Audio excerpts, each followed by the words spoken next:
Hello, you're watching ESD TV, and I have a treat for you now. I have a brace of presidents, an ex-president and a current president of ESD. And of course, in the 60th anniversary year, we absolutely had to ask them about the ESD at 60. So, Stefano, let's start with the origins of the ESD. My goodness, you make me feeling very old now because my origin with the ESD goes back, many, many years ago. I can tell you that my first ESD annual meeting was back in 1978. And since then, I've been a member. You were obviously only 12 then. Yeah. But since then, I've been a member of the ESD. I think, I was fortunate enough to see how ESD has been growing, how many achievements has been achieved, how the society, the association has been expanding and including new interests, new topics, starting from being a very scientific one and to pay more attention to what is the daily care of people with diabetes, also including some advocacy for diabetes. So it's been an incredible journey. So not a patient association, not an advocacy organization, but about science. And the two main planks have always been the annual congress and the journal Diabetologia.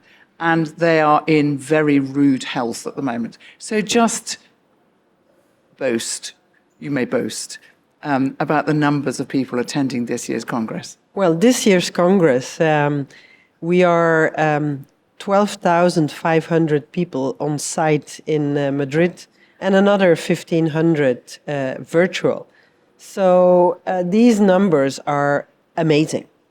And, numbers are perhaps not even so important. It's mainly when Stefano and I look around, we feel old because the median age of the people around us is so young. We see so many postdoc level, early career people. It's amazing to see the enthusiasm that there is. And I do think one of the secrets that the program committees in the last years have been, being able to crack better and better what people want. And as Stefano said, it's still this serious research, but spanning from basic over translational, over clinical research, and also bringing novel things. Like there's a session on work-life balance. There's sessions by people living with diabetes. So we are evolving with the times, and I do believe that's a secret of this 60-year young lady who adapts to the times. And if you allow me a comment on that, is a young lady, but as a lady that's been shown to be very resilient. Let's not forget that we are coming out of 3 years of the COVID time when we were being really struggling and we were wondering, Chantal and myself, oh my goodness, what is going to be, after this, how these are going to change. And yet, look around today. Look at the number of people. Look at the number of people that are becoming new members of the association. So I think this is a big accomplishment, and it's also a very strong demonstration of how resilient is the association. So there's a number of things going on at the same time that have kind of all aligned like stars. So, we've come out of the pandemic. You've got this huge resurgence of interest of the young, thanks in part to things like the Early Career Academy, all those things. But also the GLP-1s. I mean, they have made this particular meeting the hottest science ticket in town. Yes, absolutely. But I do believe that what ESD has done cleverly is not talk only about these incretin-based therapies. If you look around, that my heart is a lot with type 1 diabetes. There's an enormous amount of research being presented on type 1. Again, from very basic to very applied research with islet transplantation, with novel technologies, with understanding beta cells, the immune system, etc. So I think it is a danger for learned societies if they would only focus on the hottest drugs around, because you need to keep an eye on Of the course. horizon. But actually, you're hot, if I may say this, in several different areas. Yeah. I mean, prevention in type 1. Who would have thought we would have been talking about that 10 years ago? A weekly insulin. I mean, 10 years ago, people would have laughed at you if you said a once weekly insulin. So all of these things are coming together. So the science, the way that you've involved policymakers through the Diabetes Forum, you know, all of those things are coming together to make ESD a really powerful force at the age of 60. Yeah, A late developer. and again, one of the worries, for instance, in recent years was, will interest in diabetes remain?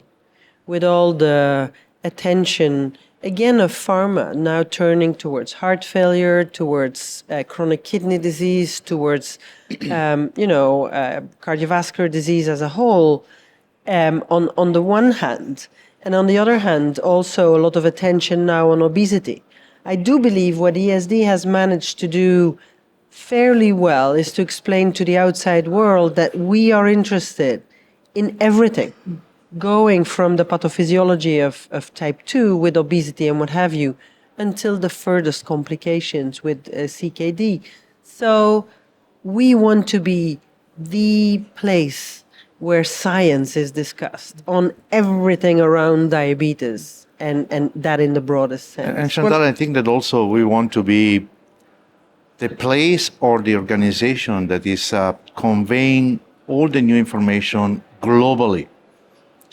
It is the European Association for the Study of Diabetes, but you just started this global council that really is designed to collect, to be a radar on what is needed in different regions of the world, and how the ESD can really be another important asset in order to really translate as much as possible of all the things that you were referring to, Vivienne, all the science that is discussed here in every corner of the world. And interesting, there's been absolutely enormous press coverage. But to your point, Chantal, it hasn't just been about GLP-1s. The media have come here and they've seen so much else that they've reported on. Absolutely, and also emerging fields like diabetes in the brain, like peripheral vascular disease, the importance of sleep in diabetes, for instance. So there's a lot ongoing over and above the incretin drugs. Well, I think happy birthday is in order. And actually, congratulations to both of you, because you've played such a part in the enormous success of EASD at 60. Thank you. Thank you so much. And we'll be with you again soon, when I hope I have a bit more of a voice.